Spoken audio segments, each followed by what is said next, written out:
Hey, beautiful souls, and welcome back to another session of the Sanctuary. This is our space for reflection, growth, and connection. I'm your girl and guide, Mariah Miles, licensed therapist, ordained minister, and overall creative. And I am excited to kick off this month's theme of connection, y'all. It's my birthday month, go May. So it's pretty fitting that we dive into the fundamental role that connection plays in our well-being. And of course, we continue to follow along with the prompts from my journal, Busy Minds, Peaceful Hearts. So sit back, relax, it's time to tune in.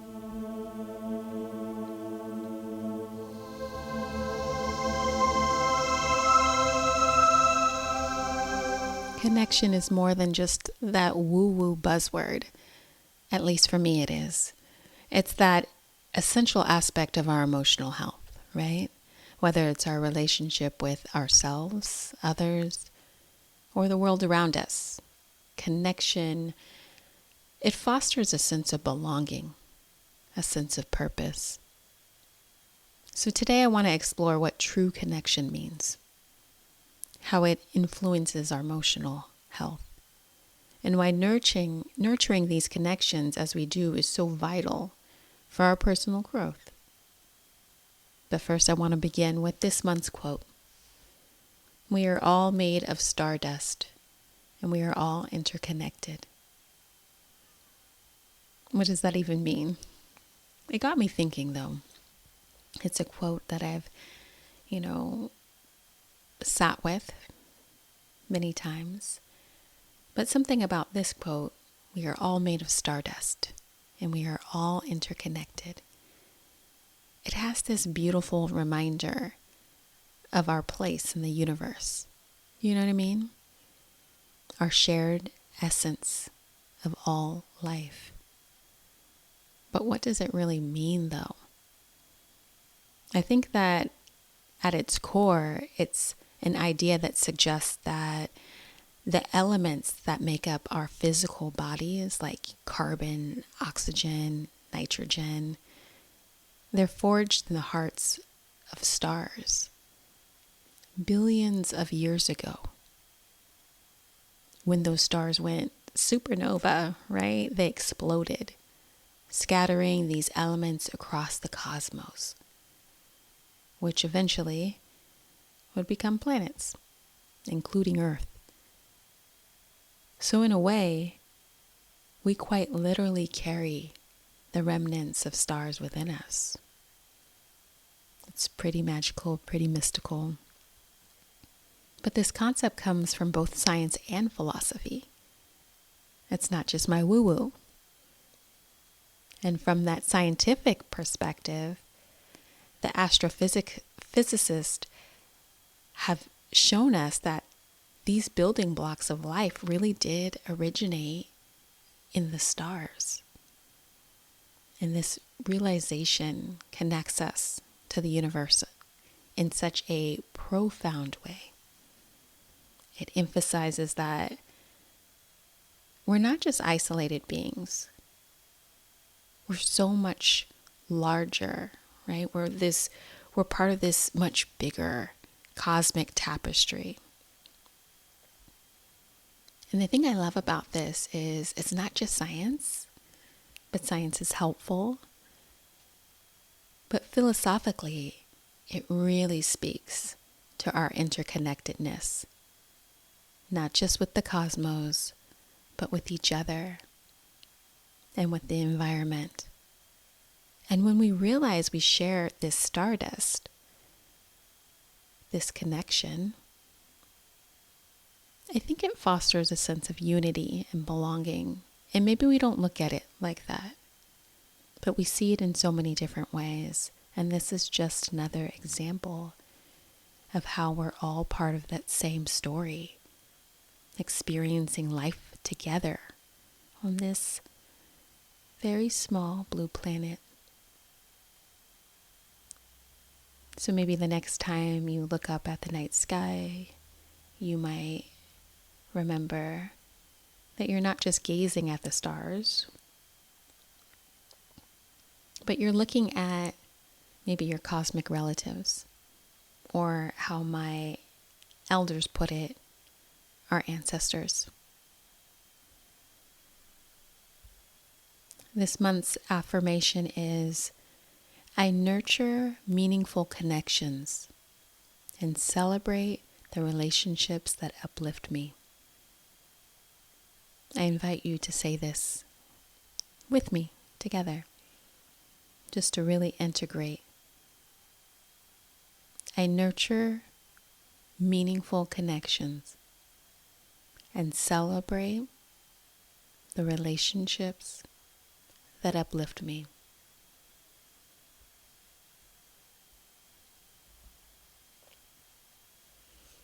You know, of course, there's been some research that shows how people who feel connected to others experience better mental health. I bet you couldn't guess that I was going to say that. But there are, right? There's lower stress levels and even longer lifespans. I think it's pretty amazing how our relationships can have such a profound effect on our well-being. Whether it is positive, negative, or maybe neutral. And I'm sure it varies and everything in between, right? So I invite you to consider, who in your life do you feel most connected to? Why? This is Daily Insight 1 from my journal. So you might pause the recording just to reflect. Allow yourself to sit in stillness, or perhaps you take out your journal and drop down a thought or two. And so I'll say it again. Who in your life do you feel most connected to, and why?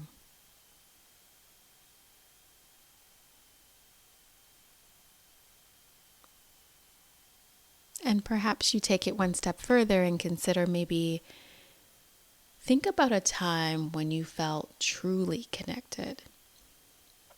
Maybe it was with yourself, a friend, maybe a family member, or even just a community setting.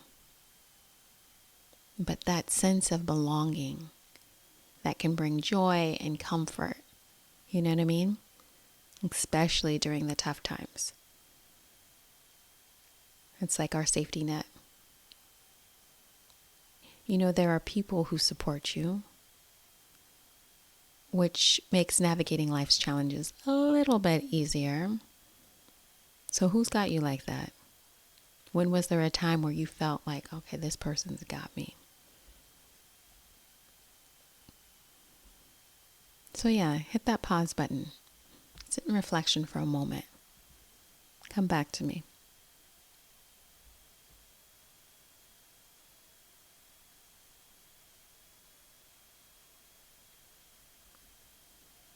But connection isn't just about social interactions, is it? I think it also involves how we connect with ourselves. And practicing that self-awareness, that self-acceptance that we have been navigating over the months and exploring within is crucial for building a healthy relationship with ourselves. And when we're in tune with our emotions and needs like that, we get the chance to foster a deep connection with others. It's a really complicated but beautiful dance. And let's not forget how the role of nature in this sense of connection that we have. Because many studies have shown that spending time in nature can enhance our mood and reduce feelings of loneliness. And I know we've talked about this. We had a whole session around it. But I think it's worth mentioning again. So whether it's a walk in the park or simply sitting outside, nature reminds us of our interconnectedness with the larger world.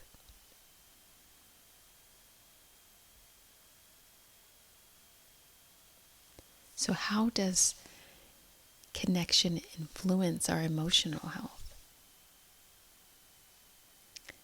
When we feel connected, when we're more likely to experience positive emotions and less likely to suffer from all the ailments because, let's face it, being human can feel not so great sometimes. And there are a lot of stress-inducing situations that cause anxiety and depression and a gambit of other things, other symptoms, right?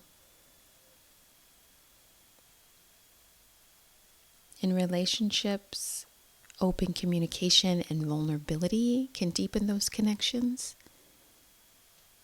right? It's okay to share our struggles and fears because by doing so, it strengthens those bonds and it creates a supportive environment.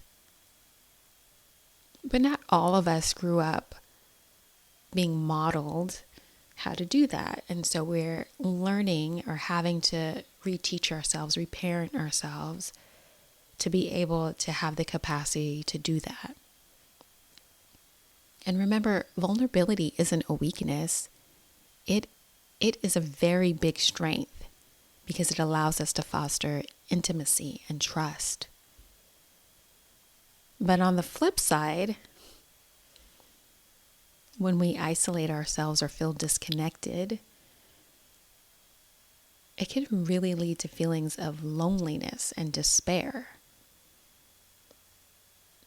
And some of us are really good at hiding that, avoiding that feeling, but it doesn't mean that it's not there. And this is why maintaining those connections, even during challenging times, is so important. So how can we cultivate these connections? I got you. Here are a few practical ways to enhance your connections. 1, reach out. Don't hesitate to check in on your friends, on your family. A simple text or a call can continue to strengthen those bonds and show that you care. Number 2, engage in community. So consider joining groups or activities that interest you, whether that's a book club, a sports team. Okay, wait, let me just pause right here. I have always wanted to play kickball. Do you see those people out there like on a Sunday morning or a Tuesday? Actually, I don't know when they're out there. I haven't seen them in a while. But a few years ago, maybe pre-pandemic, I was always like, oh, that looks fun. Anyways, I digress. Let me rewind. So whether it's a book club, maybe, what did I say, a sports team, maybe you volunteer at some sort of organization, being part of a community can enhance that sense of belonging, right? So maybe think for a second, what have you been curious about? Where would you like to, just try something out, fill it out. Number 3, practice that gratitude. Take time to reflect on the connections in your life. Allow yourself to express gratitude for the people who uplift you, whether through a note, a message, maybe it's a simple thank you.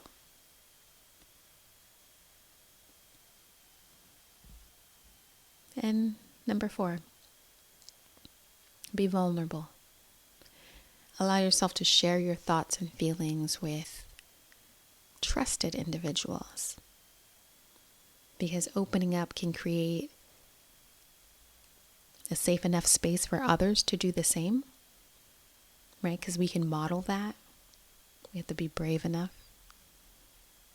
depending on the space. But it allows for you to deepen your connections. And I know, what's a safe enough space can look different for everybody. So just consider that. What do you need so that you can be vulnerable? Reminding yourself that you can only control what you can control, yourself. Number 5, mindful presence, right? That feels familiar. When we're with others, we get the chance to practice our skills, right? So see if you can practice being fully present. Maybe you put away distractions like that phone, and engage in meaningful conversations, right? Because you're being present, so that's meaningful. And this can strengthen your bonds significantly. And I think that and you might want to pause. Maybe you want to jot that down. Maybe you want to, go back a little bit and hear it again. Just see whatever resonates with you. You don't have to go through the list and be like, I have to do this, I have to do that. No. Just see.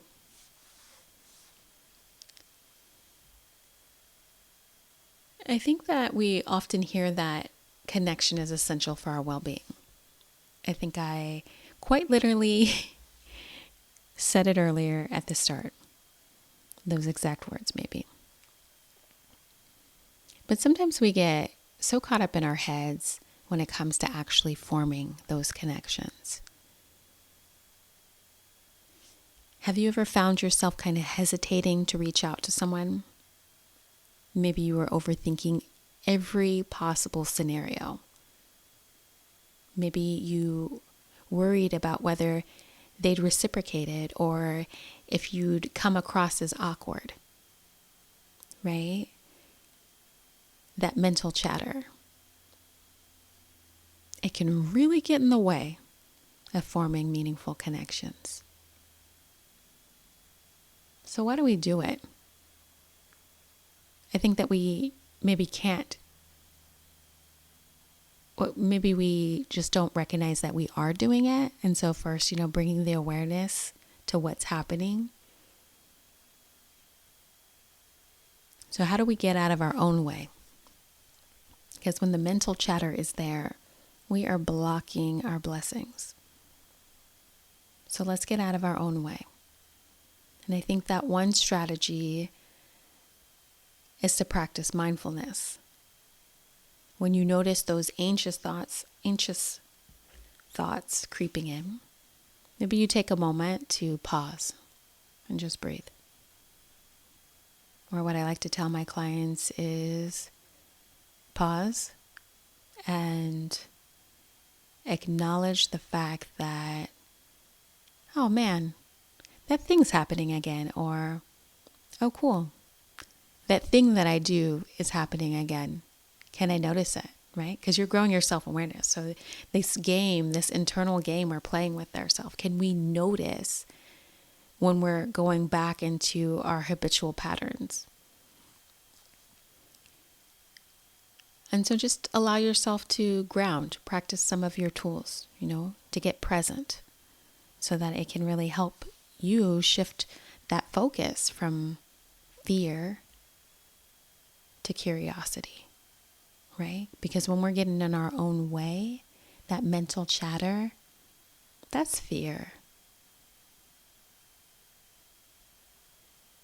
So instead of worrying about how your outreach might be received, maybe think about the joy of connecting with another person. I think another helpful approach is to start small, right? You don't have to dive into this really deep conversation right away. But then I do acknowledge that might be difficult for others too, like me. I've had to learn how to kind of build rapport with people, make them feel comfortable, because I typically skip niceties and go straight to the core of it. I'm like, oh, tell me, like, where'd you grow up and how did your parents raise you and what was the hardest thing in your life? Maybe that's not the exact conversation, but you get what I'm saying here. So just, maybe try to start with a simple gesture like a friendly hello or a genuine compliment, right? I have teenagers who will ask me like, how do I make new friends? Well, the same thing goes for adults or really anybody. Genuine compliments go a long way. You see something you like on somebody's t-shirt, compliment it. You like somebody's shoes, compliment it.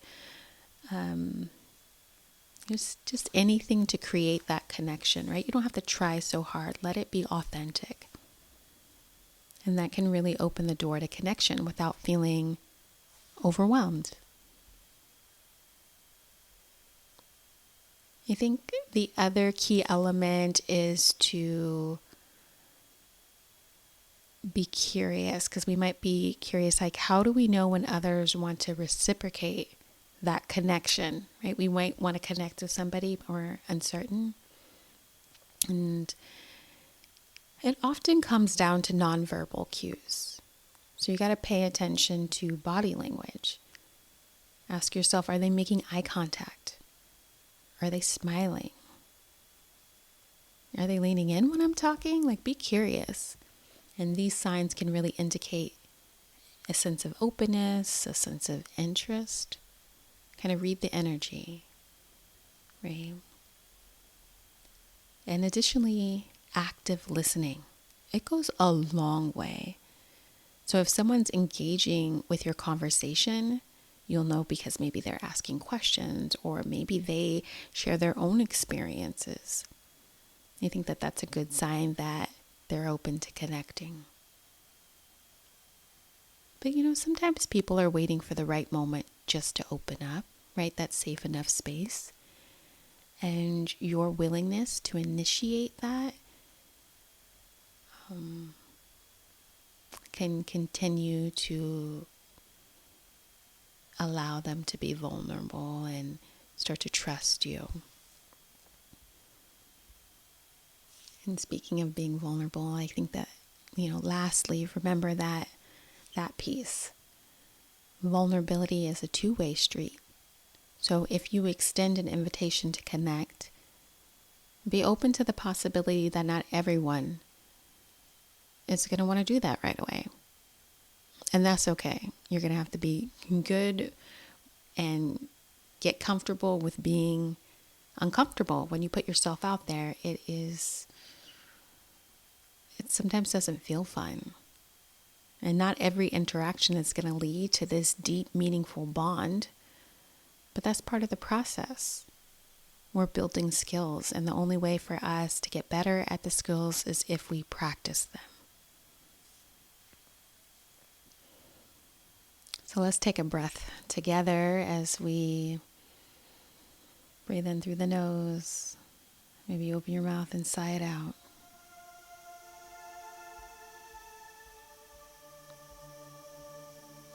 We're going to move into some yummy time. Let's move into our somatic practice. And this one is called the sun meditation. I think it's a wonderful way to connect with that warmth and that energy of the sun, reminding us of our interconnectedness that we've been talking about.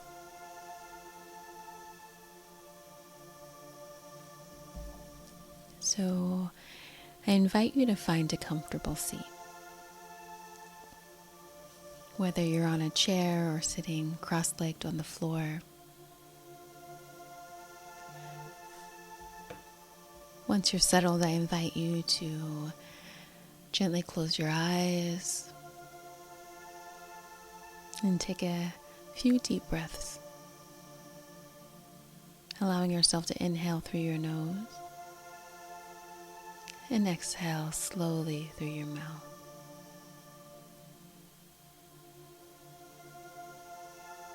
Imagine a bright, radiant sun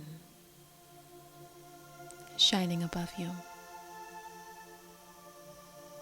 Picture its warm, vibrant light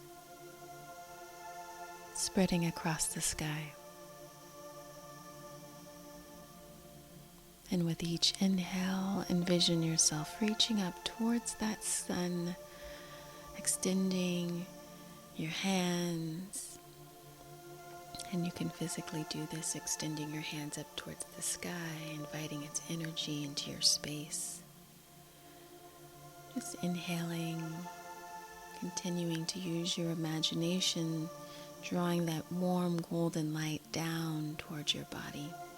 And maybe you're grabbing that sun with your hands and feel the energy of the sun. Right? Can you feel that in your hands?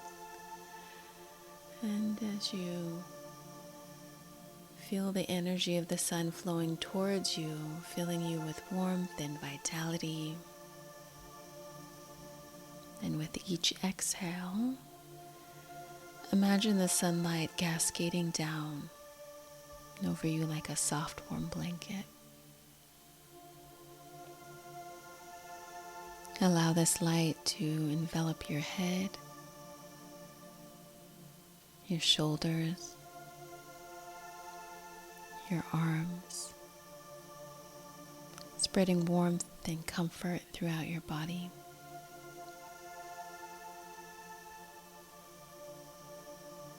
And visualizing this radiant light as it travels down your torso, through your hips, into your legs, and all the way down to your feet, allowing it to nourish every part of you.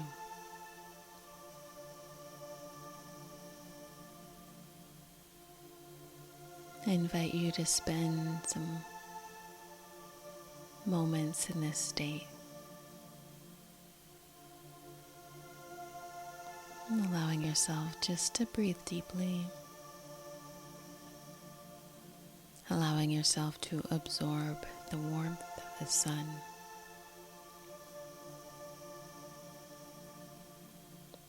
Allowing yourself to feel connected.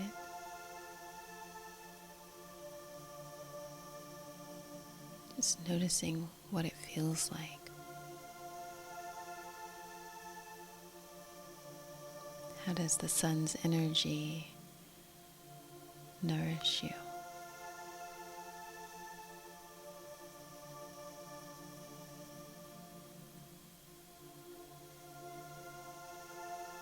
How does it make you feel being in this place in the universe?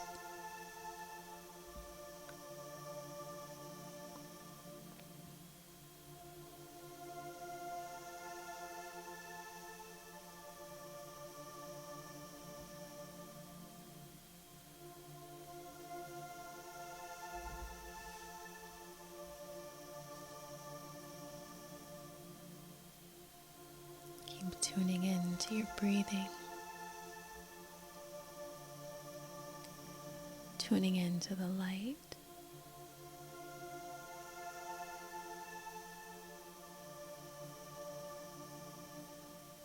Maybe noticing areas where the light wants to expand.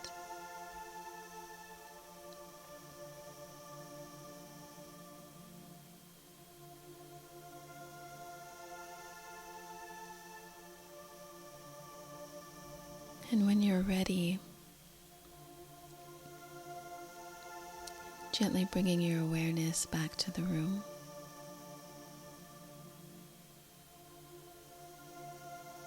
Allowing yourself to deepen your breathing.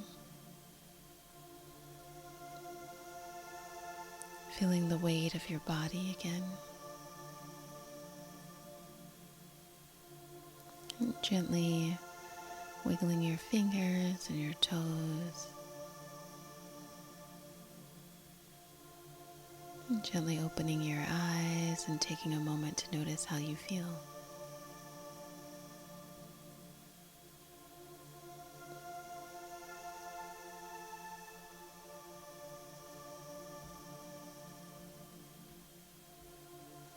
As we wrap up today's session, I invite you to reflect on the importance of connection in our lives. It's one thing to say, remember that we're all part of this larger web, right? And that nurturing these connections is vital for our emotional health. It's another thing to start to implement this into your life. What's stopping you from moving forward?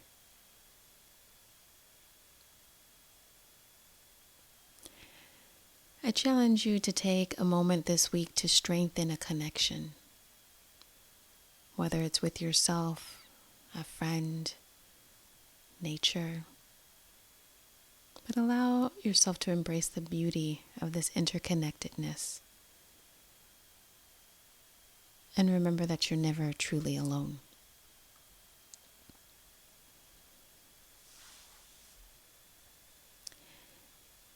Thank you for joining me today, for being in this space with me together, on whatever platform you're on.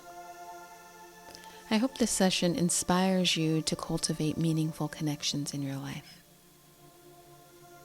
Don't forget to like and subscribe so you never miss a session here at the Sanctuary. Until next time, embrace each breath and remember our bodies have this innate wisdom, the beautiful ability to heal itself. And we heal best in community. Love and light. Peace, y'all.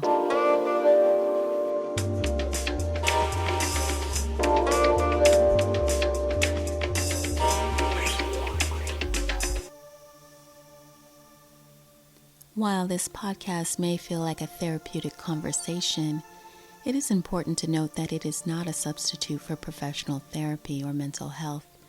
The information shared here is intended solely for educational purposes and should not be used as a replacement for personalized mental health care.